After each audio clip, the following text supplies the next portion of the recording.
We're going to be in John chapter 3.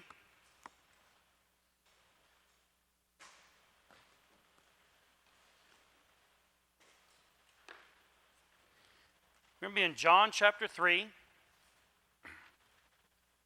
So we're going to read through this conversation, or most of the conversation that Jesus had with a Pharisee named Nicodemus. Like I said before in the first hour, this is probably the most famous conversation in history as far as private conversation. Because everybody, or practically everybody, has heard of John 3:16, which is one of the statements that was made in this conversation. So because of that, this is a very famous conversation. But I want us to look at this conversation more in context and more in its entirety. So we'll read it through, and then we'll look at that. It says, "There was a man of the Pharisees named Nicodemus, a ruler of the Jews. The same came to Jesus by night and said unto him, Rabbi, we know that thou art a teacher come from God, for no man can do these miracles that thou dost, except God be with him. Jesus answered and said unto him, Verily, verily, I say unto thee, except a man be born again, he cannot see the kingdom of God. Nicodemus saith unto him, How can a man be born when he is old? Can he enter the second time into his mother's womb and be born? Jesus answered, Verily, verily, I say unto thee, except a man be born of water and of the Spirit, he cannot enter into the kingdom of God. That which is born of the flesh is flesh, and that which is born of the Spirit is spirit. Marvel not that I said unto thee, Ye must be born again. The wind bloweth where it listeth, and thou hearest the sound thereof, but canst not tell whence it cometh and whither it goeth. So is every one that is born of the Spirit. Nicodemus answered and said unto him, How can these things be? Jesus answered and said unto him, Art thou a master of Israel, and knowest not these things?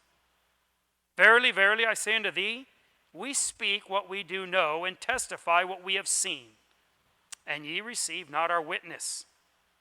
If I have told you earthly things, and you believe not, how shall ye believe if I tell you of heavenly things? All right, so a couple things about this conversation that I think we ought to look at first, by way of introduction, because I think that nowadays many people will read this and not really understand what's being said. And there's a couple of reasons why that might be. One is, obviously, the translation of the Bible we use, the King James Bible, uses words like listeth, right? That you might not know what that word means. Now, you can probably figure it out. It's not real hard to figure out that the wind blows where it wants to would be kind of how you might translate that, right? Or how you might put that into more modern English. But there's words like that. And then the construction of the grammar is old, and so that makes it harder for people. I know that when I deal with people that, like, for instance, employees in my company, a lot of them have a very hard time understanding when they read the King James Bible, because they understand the words, but it's like the grammar is not what they're used to. And they're not, many of them aren't really readers per se. In fact, people today really don't read much anymore. And so if you're not a real reader, and then you read grammar that's complicated or old-fashioned, you might say, well, then that makes it hard to understand what's going on. But there's really, I think, a deeper reason why John 3 might be hard to understand. And that's because, unlike most of the conversations we have of Jesus in the Bible, this is a conversation with a fellow intellectual. So Jesus was an intellectual, right? He was an academic from the time he was young. So he was well studied, well versed. But most of the people Jesus talked to and talked with were not. And Jesus condescended to men of lower estate, is how we would put it in our Bible. Or, he spoke the jibe, right? He could talk to people in their language. But when he's speaking to Nicodemus, he's speaking to a fellow intellectual. And whenever two intellectuals are speaking, generally speaking, especially if it's a technical conversation like this one was, well, they tend to assume a lot of facts, and they're not. if you're uninitiated, or you're not an intellectual, or you don't know the subject they're talking about, well, then you will get kind of lost, because they tend to leapfrog, jump over parts of a conversation that they both agree on and they know they understand.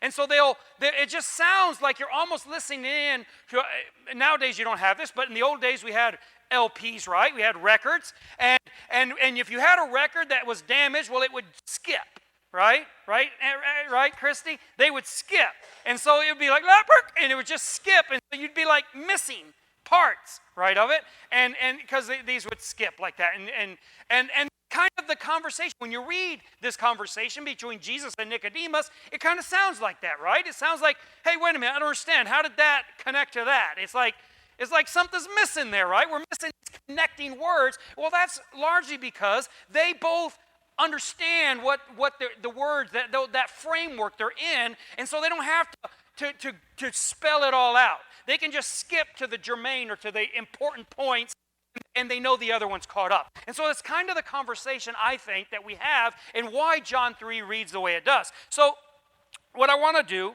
is I want us to read it through again, and I've paraphrased it, and see if maybe this doesn't explain a little better what John 3 is saying. So we're going to read it through, but in a paraphrase, and see if it doesn't seem a little more clear to you. I've tried to kind of fill in those blanks of those spots, and see if you don't understand a little better what it's saying here. So we're going to do that, okay? This isn't the Bible. This is an explanation of the Bible, but let's look at it. So this is how I would put it. If I were writing it to my workers, for instance, my employees, this is how I would try to write it for them, so maybe they can understand a little better what's being said. So there was a man of the Pharisees named Nicodemus, who was a ruler of the Jews.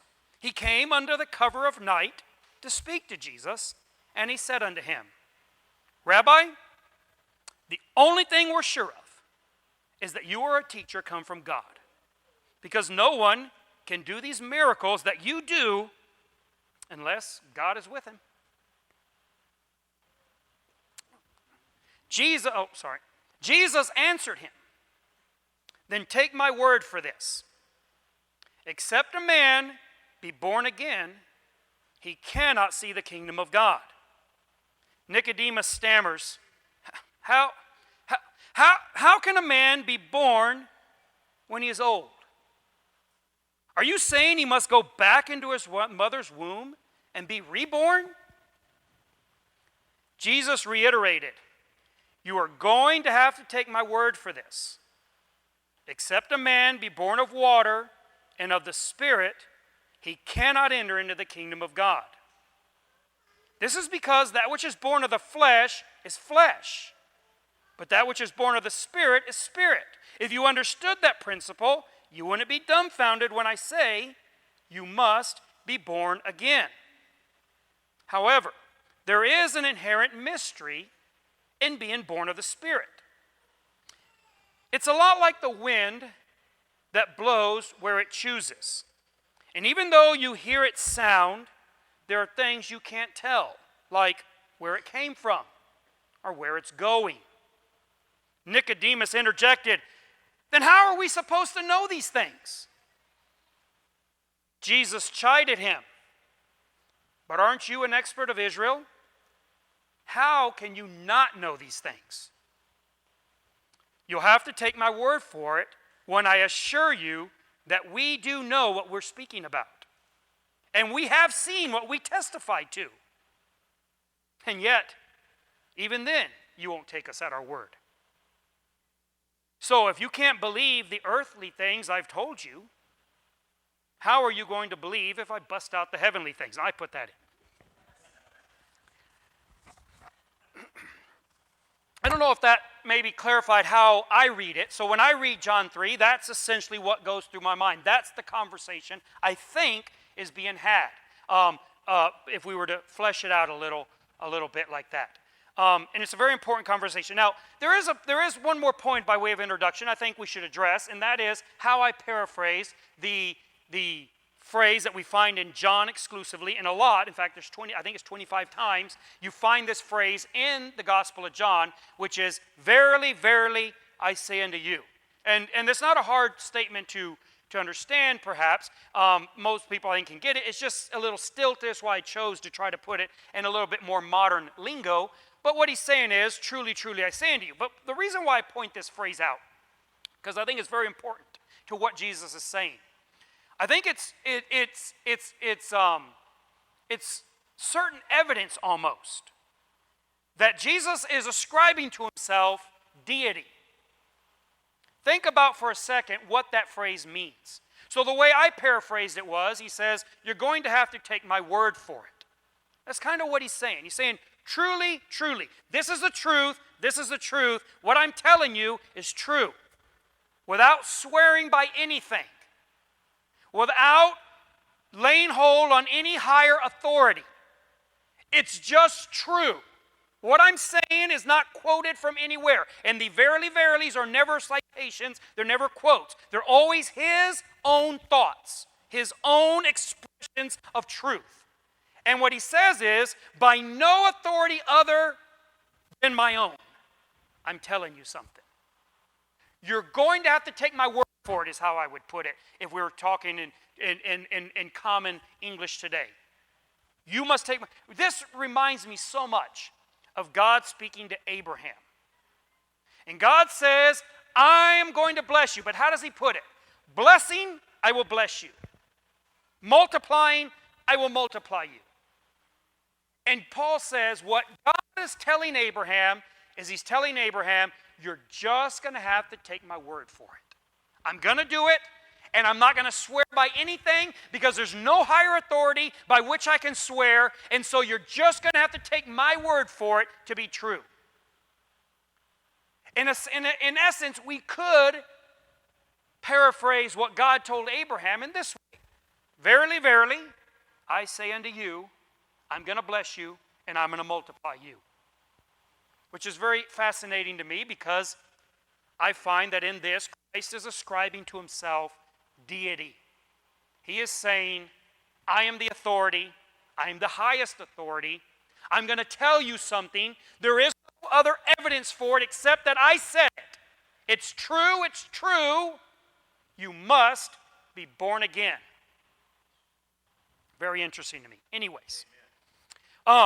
So having done that and gone through John 3 in that way, let's just look at it a little bit and what it tells us, because I think that this is an incredibly deep conversation. Obviously, it's a deep conversation as it pertains to the new birth. And in many ways, this is the first real discussion on the new birth. Now, there are allusions to it. There are references to it, if you will, in the Old Testament. The Old Testament prophesies of a new birth. It prophesies of something that's coming that's going to be approximate closely to a new birth. And it talks about it in Ezekiel, and he talks about it in a few other places, but it doesn't really spell it out exactly. And as we can see in Nicodemus, nobody got it. Nobody was expecting it. It was completely, they're unaware of it, even though Jesus told Nicodemus, hey, you're an expert of Israel. You're a master of Israel. How do you not know these things? You should know these things. It's your job to know these things, and they're there. Right? They're there. But we don't have anything in the Old Testament that is nearly that overt, nearly that clearly stated like it is here, which is why Jesus puts it in the term of verily, verily, right? He puts it in that truly, truly term. Because in many ways, this is Christ's unique teaching. The prophecy really is that the Messiah would come and give this unique teaching. So this is Christ's very unique teaching. And that is, you must be born again. And the discussion on this in John 3 is very deep and very meaningful. And you do well to really go through it. I would encourage you to do that. Don't just read it. Read it out loud. Go home and read John 3 out loud. And try to think about what each person in the conversation is really saying. What is it they're really trying to communicate? That's what I did when I wrote that paraphrase, is that I was trying to say, okay, what is Nicodemus actually saying? What is the response of Christ? What is he really trying to get across to him? What is the point? And it's amazing how that's easier to do when you read the things out loud, because then you start having to put yourself into character in that sense, right? Think, well, what is he thinking when he says that? And how would he have said that? What's the tone what this is said with? And so on. And it's not like we can know that for sure. But, when we look at the context and we compare that, it certainly, I think it helps a great deal. So I would encourage you to do so. But I want to look at this from a perspective of reality. And what is reality? So, the first thing I want you to notice is that Nicodemus was ignorant of spiritual reality. Now, this is surprising. And it's paradoxical. Right? It's an amazing paradox, and it's incredibly surprising. Because you wouldn't think it would be Nicodemus who'd be ignorant of spiritual reality. This is a man who, for most of his life, all he did was think about spiritual things. I mean, this was his whole life. Pharisees were what we would now call full-time ministers. That's all they did. They didn't have a job. They didn't farm. They didn't do any of these things. All they did all day was think about and talk about and read about spiritual things. And yet we find that Nicodemus was completely ignorant of spirituality. Jesus said that he actually didn't know much about physical reality either. He says he told him earthly things and he didn't understand those either. How could he ever understand heavenly things? So here you had a man that was completely out of touch with reality. Not just spiritual reality, he was out of touch with any form of reality, which is really a good description of the Pharisees. When you read through the Gospels, I think that's a fair description of them. These were people who were really out of touch. That's why Jesus says, they bind heavy burdens on people, but they don't even try to lift them with a single finger. If we were trying to think of what a Pharisee is like today, I've often thought about that because I think that publicans, if we were to people think, why did the Jews hate the publicans so much? Well, maybe you could think of publicans as the small town cops that patrol the highways. That's kind of like a publican. And nobody really likes them very much. Because they're just out there enforcing tick-tacky rules, it seems like, right? I know the police element in the room wants to shoot me for this. Right? They're like, you're dishonoring the code or the blue code. I don't know. But really, I mean, these small-town cops who just, they sit there behind a little shade tree and they got their, 25 or 22.5-mile-an-hour speed limit, and they're there, and you're like, okay, that's kind of like the idea of the publicans. They're just fleecing the people, right? It's kind of that might be a little bit of an analogy of how people felt about Republicans. And who would these Pharisees be? Well, these Pharisees would be the politicians, who have all these laws that they put on everybody and enforce on everybody, but exempt themselves from all of them.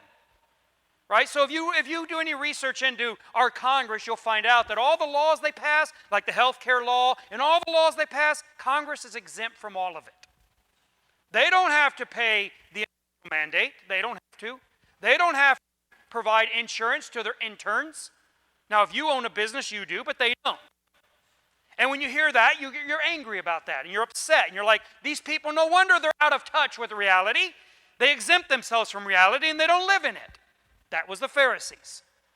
So that's kind of, maybe you can kind of get an idea of who these people are and what kind of people they were. So Jesus says, you people are out of touch with reality. You don't understand anything. If I talk to you about earthly things, you don't understand it. If I talk to you about heavenly things, you certainly aren't going to understand it. You do not have an understanding of reality. And it's paradoxical, like I say, because this is a man who had spent his entire life, presumably, thinking, talking, teaching, living spiritual reality.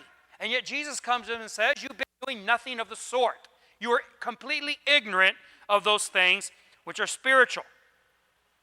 And so what did Nicodemus have? If he wasn't spiritually literate, then what was he? And what did he have? I came prepared in case that happened.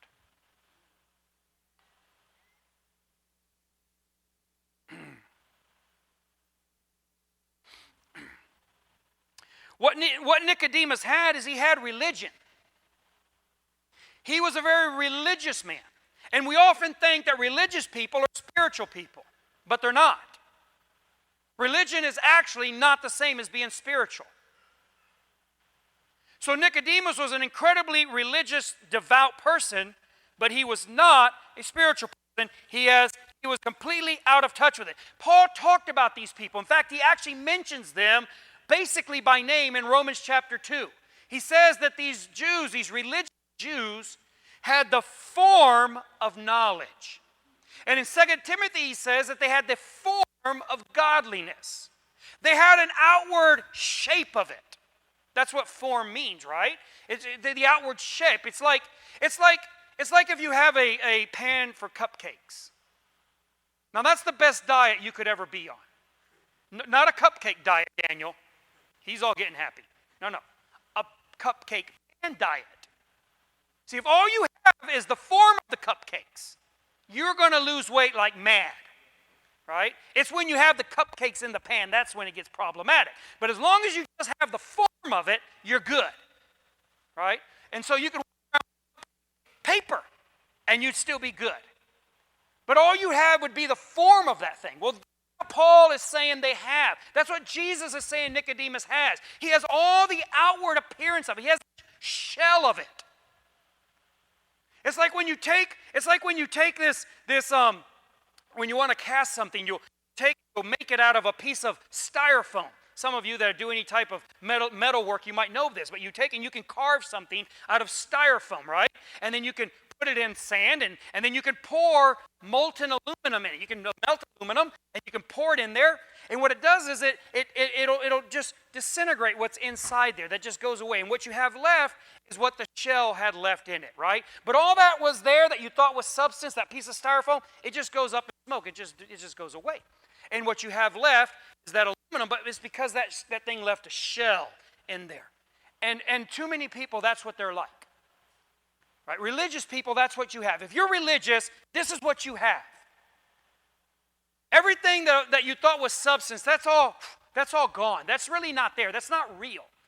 And all that's left is the form of it. You have the form that you go to church, and you have the form that you pray, and you have the form that you read the Bible. You have the form of these things, but there's no reality in them. There's no substance to them. And this is a problem. It's a problem because now you have a life without any meaning in it, without any purpose to it. Because purpose isn't found in the form of things. It's found in the substance of things. Unless you have true substance in you, you're meaningless and pointless, and you're disoriented. You're just wandering. And that's where Nicodemus was at, which is why he's there talking to Jesus. Nicodemus is not there like a typical Pharisee who's upset or who is angry or envious. Nicodemus is there sincerely. I think if you read it, you see sincerity in his voice. He's aware that whatever it is he has is not real. It's hollow. It isn't reality. But I also want you to notice Christ's focus on the primacy of spiritual reality. Christ was not at all interested in physical reality because it's not very real. I know we think of things that are tangible as being real, but they're not actually real, not in any meaningful sense, because they're temporal. They don't last. If something is real, then by definition, it must be lasting. Something can't be real if it's just short term. No, I'm not saying that it's not materially real. I know there's a philosophy that will teach you that there's no material reality and that everything's an illusion. Buddhism is kind of like that. That's nonsense. That's not what I'm saying. But when we're talking about reality, when we're talking about meaning in life and purpose in life, well, anything that doesn't last is not part of reality. To have meaning in your life, you have to understand and and appreciate and be part of reality, and something that is temporal, something that is going to wear out in 5 years like a car, something that is going to break down, or something that's going to fall apart, or something that's going to get burned up in a wildfire. These things are not going to bring meaning to your life. This is why Jesus says that your life does not consist of the things that you possess. That does not consist of the things that you possess. Because the things that you can possess are temporal. Which means that they don't form part of reality. Only spiritual things are eternal. Only those things transcend. You say, well, what does it matter? Well, think about this. Let's say you buy yourself a motorcycle. And your whole life is wrapped up in owning that motorcycle. You identify with that. Many people buy motorcycles not because they want to get somewhere, because it's a foolish way, in my opinion, to get anywhere. But they really buy them because of what they think it says about them. Right? It says they're James Dean or whatever. Right? It says that they're cool. It says that they're awesome. And so what does it say about you when the motorcycle breaks? Well, it says you're a loser. That's what it says about you. Same way when you buy a car or a truck or a house, or you have a girlfriend, or you marry a wife or a husband. These things are all temporal. And they have certain utility to them, but you must understand that you possess the things. They don't possess you. But when you live for something that transcends time and transcends yourself, well, then it possesses you. Which is what spiritual reality should do. We don't hold spiritual reality, it holds us. Which is what makes it real. And this is why Christ's focus throughout his ministry was on what was real. Well, a lot of times I emphasize this because I think the world tricked us. Many Christians has tricked us into believing that spiritual things aren't real things. And that people that are living for spiritual purpose are living in a la la land, in a fantasy world. And this is because they think that because you can't prove what's spiritual through technical means, then it's not real. They think that because of all the technical advance and knowledge that they now have a better appreciation for what is real. And that's why we have this naturalistic worldview today.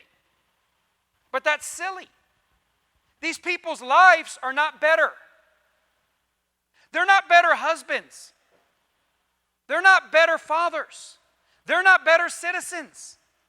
The world is in complete disarray in every meaningful way. The only thing they're better at is making computer chips, which don't last very long. So Jesus, he focused on what was spiritual. And I want to bring this to us, and not speaking of the naturalistic world and naturalism today. I want to talk about Christians in this aspect, because I think this is what we should be looking at, is how it speaks to us. It's really easy to look out and say, well, all these atheists and naturalists, well, yeah, they have a meaningless life. And I want to look at it as Christians. You know, a while back, not very long ago, Ana did a poll on Facebook in Spanish to the audience that I have on the little podcast I do in Spanish. Because in that podcast, I had talked about the importance of Christianity manifesting itself through social morality. And I don't mean social justice in the modern sense. I mean like paying your taxes and not littering and helping the poor and driving carefully, right? And having car insurance. If you hit somebody, they don't end up screwed in the hospital, right? They're taken care of somehow because you were responsible. So I'm talking about those things. And I got a lot of blowback from that, actually. I mean, pretty much everybody was very upset at that. Because I was saying, my point is that I think that our stripe of Christianity overemphasizes doctrine and de-emphasizes morality, especially social morality. Like going to work every day. I'm not talking about not fornicating, committing adultery. We all agree with that. That's good doctrine. But what about just getting up every day and going to work on time? Being at work on time every day. Does that matter as a Christian? Well, I'm speaking to the choir. I like it. I wasn't preaching to the choir on my podcast. I was preaching to the interrogators, right? They were, that's why I like podcasts. Before, they would have actually, if I had been physically present, they probably would have, what's all this firewood piling up around me? Anyway, so Anna put out a poll, and she put up the question, what's more important to a Christian? What's more important? Purity of doctrine or moral rectitude? Purity of doctrine or moral rectitude? And 86% of those that responded said purity of doctrine. You think, if you love doctrine like I do, you're conflicted. Because look, I understand where they're coming from. But there is a problem with this. It's actually a trick question. So, I believe that you cannot have purity of doctrine without having moral rectitude. How is that possible? The only way that's possible is if we live in the non-realistic world of Nicodemus, where your doctrine doesn't actually mean anything real. It's just a form. It is just a cake pan. It doesn't actually have anything in it. It doesn't result in anything. It doesn't turn into anything. It doesn't have any meaning to it. You just say the right words and you're good. So if you say, I believe the Bible, every word of the Bible, you're a Bible believer. It doesn't matter if you don't actually do anything that it says. But is it believing the Bible, every word of the Bible, if you don't actually do what it says? That's not believing the Bible. That's just saying you believe the Bible. Isn't this what James was talking about? Faith without works is dead. What do you think he's saying? He says that faith without works is like the body without the spirit. It's always intrigued me how that is the opposite of what we would have thought it would have said. He's saying that the spirit of the body are the works, and the body is the faith. That's what he's saying. And when I read that, every time I read that, it irks me. Because it doesn't fit, right? The analogy is like screwed up. It's like backwards. Faith should be the spirit and work should be the body, but that's not how James puts it. James says faith is the form. And works, and this is and I know if you're thinking right now, oh no, work salvation. That's what James is talking about, and you're way oversimplifying what he's trying to say, which is a whole different discussion. But what he's saying is the reality of faith, that where faith actually turns into something real and it becomes something more than just a word, becomes something more than just a pretense, that's the reality. That's the spirit of the body. Christianity is a religion, has become a religion that has an external form with no reality in it. All these Bible believers who can't show up to work on time. All these Bible believers who are driving around without insurance. You think, well, that doesn't matter to Christ. Are you sure about that? Then how is your faith any different? How does it actually translate into something? Or what? Faith is just something you say for 2 hours a week? It's just words that come out of your mouth? It's just a little tune that gets stuck in your head and you kind of sing half the verse all day long because it's kind of stuck in your head? That's faith? Meaning nothing? Producing no meaning in your life? Do you know what that means? Do you know what that is the definition of? Being out of touch with reality.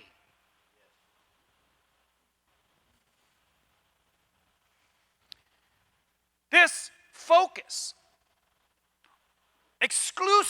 almost exclusive focus on the purity of doctrine, which is typical to us, and we're given to that because we care so much about doctrine, and I do, and you should. But this exclusive focus focus on the purity of doctrine has led evangelical Christianity to adopt an attitude that I think is best described as that they would prefer to see people go to hell right than go to heaven wrong. What matters more is that you cross all the T's and dot all the I's.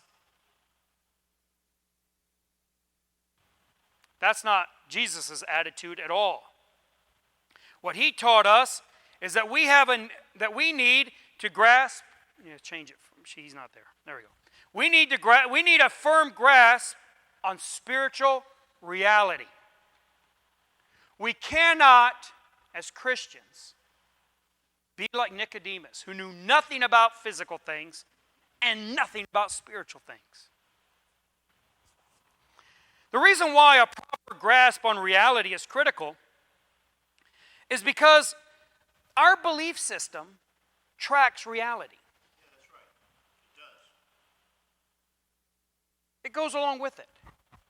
Christianity is not like this conjectured, crazy bunch of ideas, let's put them together. The reason why Christianity is so enduring through time, through tribulation, through persecution, across cultures. I mean, it's amazing the reach and the grasp that Christianity has. And the reason for this is because Christianity tracks reality. Do you know what this means? This means, and some of you are not going to like to hear this, and I'm sorry, but I want you to think about it. Don't shut down on me. Take a moment and think about it for a second. But what this means is that the Bible, particularly the New Testament, does not define reality. It describes it. Does not define it. It describes it. We think of the New Testament as being something that defines doctrine, but it doesn't. It describes doctrine. The doctrine existed in the New Testament. The 100 years of Christians, or perhaps 300 years, didn't have the New Testament. They didn't have it. The Athenians, the Thessalonians, the Philippians, the Ephesians, the Laodiceans, the Philadelphians, the best church in Revelation, didn't have the New Testament. The New Testament did not bring doctrine into existence. It describes it. This is why the substance and essence of faith is more important than the Bible. Now, you may not like to hear that because we're, in a way, have become Bibleolaters. I mean, the Bible for us has become like the fourth person of the Trinity. It's a huge mistake. It's a huge misunderstanding, a huge miscalculation. I've listened to myself in remembering things I've said, and I've listened to many others say things that now I look at them and I think, we're not thinking very clearly on this matter. We want people to know the Bible. No, actually, that's not really our goal. I want people to know Jesus. And that's not a small distinction. I'm not trying to be technical or play with words. This is a huge issue. Do you realize you can know the whole Bible and know nothing?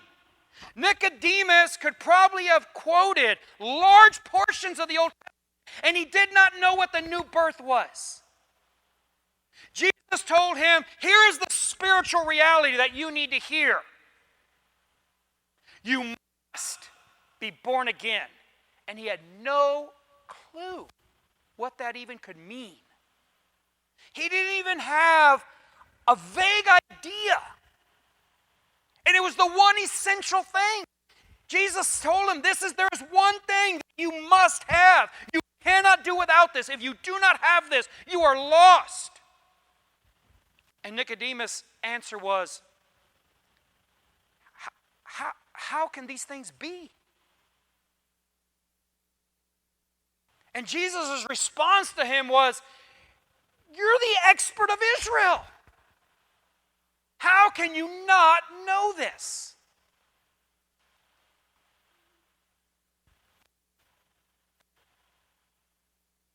Paul said that he had one supreme goal in life, that I might know him and the power of his resurrection. That's what Paul wanted to know. Paul didn't say, I want to know the whole Bible. This is not to disparage the Scriptures. That's right. At all. This is, again, in my podcast, I get a lot of blowback from this, and I'll probably get some from today from this as well, and that's okay. But people hear me say this, and they go, well, you don't like the Bible. You hate the Bible. You're against it. No, I'm really not. Actually, it's the other way around. When you ascribe to the Scriptures things that aren't true, you are hating it. That's right. It would be like if I came home with a suit for my wife to wear that made her look like some famous model. And then I said, now I love you very much. Well, first of all, she probably wouldn't be my wife anymore. Right? And I probably wouldn't be seeing out of both eyes anymore. I mean, there's a lot of things that would happen as immediate consequence to that. But just abstractly speaking, that's not loving my wife. That's not valuing her. That's what we do when we do that to the Bible. The Bible has amazing, brilliant discussions to be read and believed and integrated into our being that will draw us closer to God. But none of it is meant to know His in our life. None of them, memorizing the Scriptures is never meant to be a substitute for understanding the principles or of living the power of Christ in our everyday life.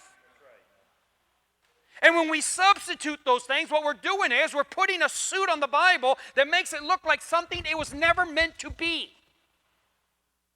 And then we're calling that true faith. And that is not believing the Bible. It's not. The Bible is a wonderful, invaluable tool that makes getting to know God much easier. But you know what Paul said in Romans? Paul says in Romans that you could just look out at creation and know God.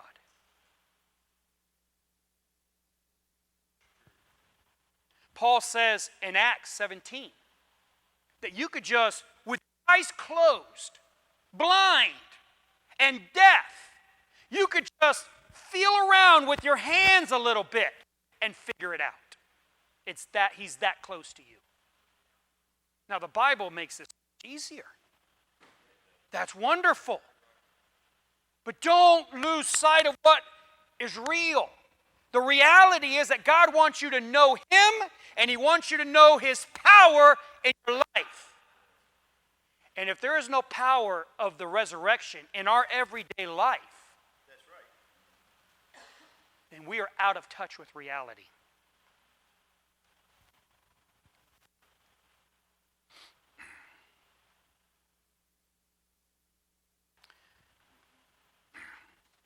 I'll close with this. We grasp spiritual reality when it grasps us. How do you know if you're in touch with spiritual reality? When it has a hold of you. So when what you say and what you purport to believe is with you every day, and everywhere you go, and in every conversation you have, and every interaction you have with other people, and it bleeds out through your life, and the power of the resurrection of Christ is the power of your testimony, and it's the power of your faith, and it's the power of your everyday life, then you understand spiritual reality. Then you are living. Until then, you're living in a fantasy world. Until then, you are living like Nicodemus. with all the trappings and all the form and none of the substance. We need to stop worrying so much about who has pure doctrine and who believes and doesn't believe the Bible. And we need to start worrying about whether or not our believing the Bible is real. We need spiritual reality to grasp us. And that's what Jesus is saying here. You must, he tells Nicodemus, you must be born again. You cannot be a part of real spiritual reality through just a mindset. It is a new birth. It is going to capture you. It is going to grasp you. It is going to possess you. And until that's true, you haven't understood reality. I really encourage you all, read John 3 this week. Go through and read what Jesus is telling Nicodemus. And don't think about anyone else. Think about yourself. We'll close with that. Have a great day.